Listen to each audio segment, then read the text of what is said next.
Bonjour, c'est Jean-Nicolas. Aujourd'hui, on va parler des scams dans le business, des arnaques. Et je vais vous sortir, j'ai sélectionné 3 exemples qui vraiment devraient vous mettre la puce à l'oreille. Et j'ai pris exprès des exemples entre un garage et des particuliers. Vous allez voir, c'est pas mal.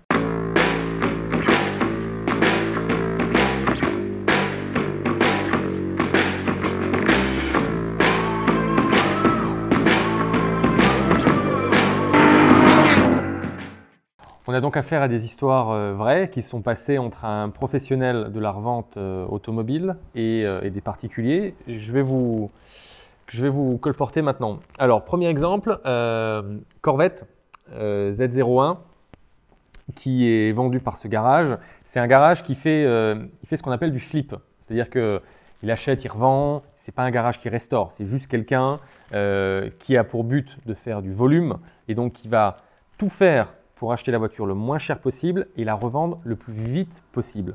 Pas forcément le plus cher possible, mais le plus vite. C'est vraiment le genre de garage qui, en général, ont très peu de stock et n'ont pas des grands entrepôts. Du coup, il faut que ça aille très vite. Gagner 1000 ou 2000 balles sur une caisse, ils sont contents, ça leur va très très bien.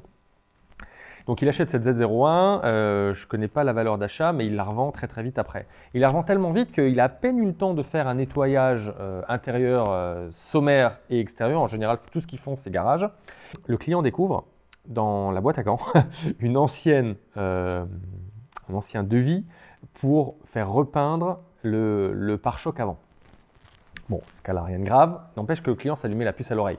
Il regarde la voiture en détail et dit « Ah ouais, mais elle a un paquet de gravillons, des bouts d'ailes ont déjà été repeints. » Et en gros, le client monte ça en épingle en disant « Non mais attends, là, je crois que je vais finir par devoir repeindre tout l'avant. » Et le client monte tellement ça en épingle qu'il va aller faire un devis de plusieurs milliers d'euros pour repeindre tout l'avant de la caisse. Alors qu'en réalité, c'est juste le pare-choc qui est un peu limite et qui mériterait un coup de peinture. Sauf que, en fait, il y a plusieurs émotions là et plusieurs choses irrationnelles qui se passent. C'est que le professionnel lui dit une chose très simple. Il lui dit « Bon, c'est vrai que j'ai tellement vu passer de voitures et tout, et je suis allé tellement vite sur celle-là, elle n'a pas été inspectée 100%, certes. Mais il lui dit surtout que si tout l'avant est repeint, on peut très bien suspecter que ce soit une voiture qui a eu un énorme crash où il a fallu repeindre tout l'avant. Ce qui est complètement différent d'une voiture qui a que le pare-choc avant repeint parce qu'il a pris des cailloux sur l'autoroute, enfin c'est le grand classique. Donc il lui explique qu'il va perdre de la valeur en réalité. Mais le mec en face est complètement irrationnel et le pro pense qu'il a certainement une magouille avec un garage qui lui a fait un devis mais bien chargé dans l'unique but de scammer, d'arnaquer le pro. Donc là c'est le particulier qui veut arnaquer le pro en descendant au max le prix de la voiture, elle a déjà été payée. Il demande une ristourne. Il demande une ristourne de tant de milliers d'euros pour faire repeindre tout l'avant. Le garage dit évidemment non. Et finalement, ils se mettent d'accord sur 1000 balles pour repeindre juste le pare-choc. Mais au final, la question qu'il faut se poser, c'est ce particulier. Moi, je pense qu'en réalité, il ne voulait pas choper 5000 parce qu'il ne pensait pas, ça se tente évidemment, mais je ne pense pas qu'il voulait scammer le pro à ce point-là. Il voulait juste être sûr de sécuriser 1000 balles en demandant plus de 5. Donc en demandant autant, eh ben, il est quasi sûr de forcer le pro à lui filer des thunes. Au final, il lui a donné 1200 balles pour une réparation qui vaut autour de 700 balles, peut-être. Donc voilà un exemple d'un particulier qui a essayé de filouter et qui a réussi peut-être à filouter ce professionnel. Bon, je vous en donne une autre. On va sur une italienne, Ferrari 355. Donc vous savez, bon, 355, 5 soupapes par cylindre, V8, 3,5 litres, officiellement 380 chevaux. Suivant les séries, elles ne les font pas toutes. On dit que la série 2 les fait un peu moins. Peu importe. Ce qu'il y a, c'est qu'il y a beaucoup de 355 où la compression n'est pas optimale, disons. Parce que le rodage, parce que c'est des éléments relativement fragiles, c'est des moteurs qui prennent 8500 tours. Donc, arrivé à un moment, ce n'est pas des moteurs qui vont faire 300 000 bornes, loin de là.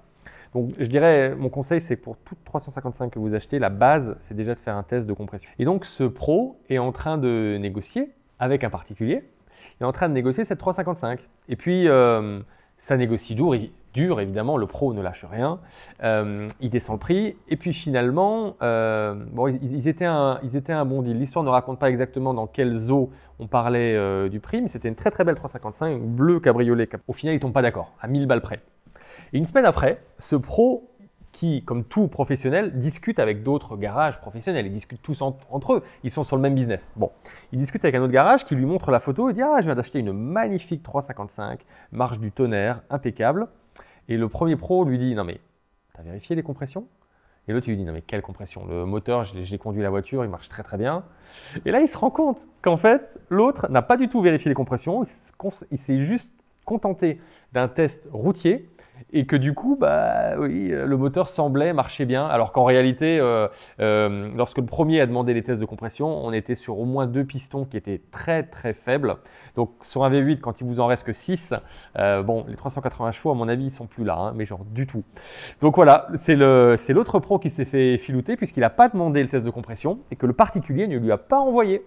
Il lui a pas envoyé et donc du coup il s'est fait avoir. Et donc le premier lui a dit non mais bonne chance pour la revente parce que tu verras quand on va te demander un test de compression, c'est mort. Il faudra refaire le moteur et tu en auras pour au moins 10 000 balles. Le petit truc à retenir, c'est que c'est tellement facile de vendre en omettant des choses. Cacher, c'est une chose, volontairement cacher.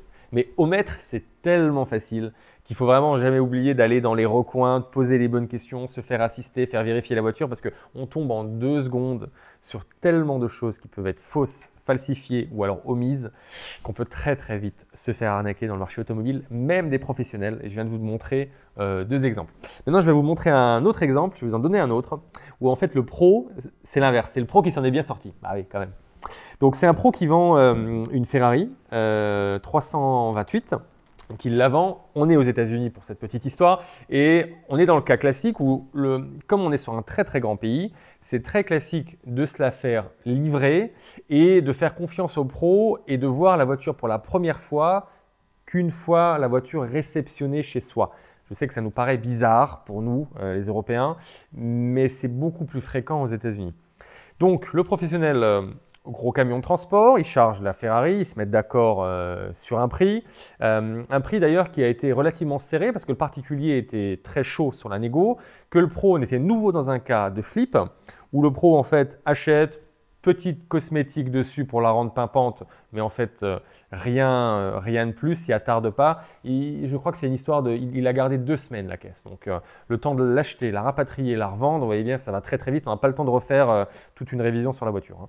Et donc la voiture repart, le particulier, le temps qu'elle arrive, l'inspecte, et là, le particulier appelle le pro et lui dit non mais vous vous foutez de ma gueule, la voiture elle est entièrement repeinte, elle a dû avoir un crash monstrueux. Je vois des alignements de carrosserie qui sont faux, je vois des différences de teinte, ça va pas du tout.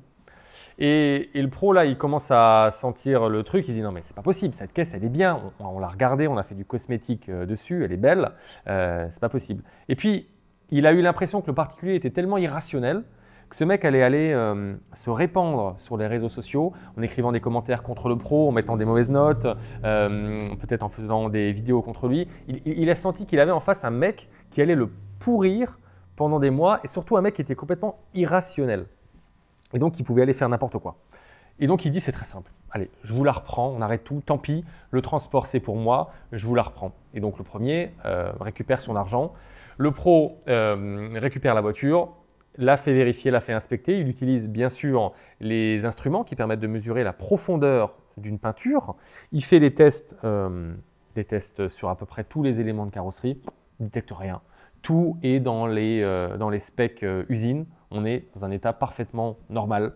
Et donc en fait, il pense juste que c'est le particulier qui a eu simplement à changer d'avis. C'est-à-dire quand il a eu la voiture, son sentiment de joie ou d'excitation qu'il avait est tombé pour une raison X ou Y, où il lui arrivait un truc, qui sait, peut-être que sa femme l'a quitté entre-temps. Et du coup, il n'en voulait plus de cette voiture. Et il a monté en épingle un mensonge de façon à pouvoir s'en débarrasser. Et le pro était content parce que 2 semaines après, il revendait la voiture 10 000 balles de plus. Donc c'est une histoire qui se finit bien pour le professionnel. Voilà, vous avez eu les 2 tableaux. Vous voyez, il n'y a pas que des pros qui font des petites omissions en particulier. Il y a aussi l'inverse qui existe. On est dans un marché automobile qui est un peu une jungle et où il faut savoir tirer son épingle du jeu. Voilà, j'espère que vous avez aimé cette vidéo. Abonnez-vous, j'aime, pouce bleu, et puis en commentaire, n'hésitez pas à raconter aussi si vous avez vécu ce genre d'histoire. Merci. J'ai été littéralement submergé d'emails, j'en ai même eu certains d'entre vous au téléphone. que du bonheur. Par contre, parfois, ça partait un peu en live. Du coup, je me suis dit, je vais écrire un e-book pour vous, avec tous les conseils de base, tous les points essentiels pour acheter la voiture de ses rêves à moindre coût, qui est le but de cette chaîne. Vous avez le lien cliquable ici, le lien en description dans la vidéo. C'est offert, c'est gratuit et c'est vraiment pour vous avec toute la base. Vous verrez, ça commence par un petit quiz pour mieux vous aiguiller.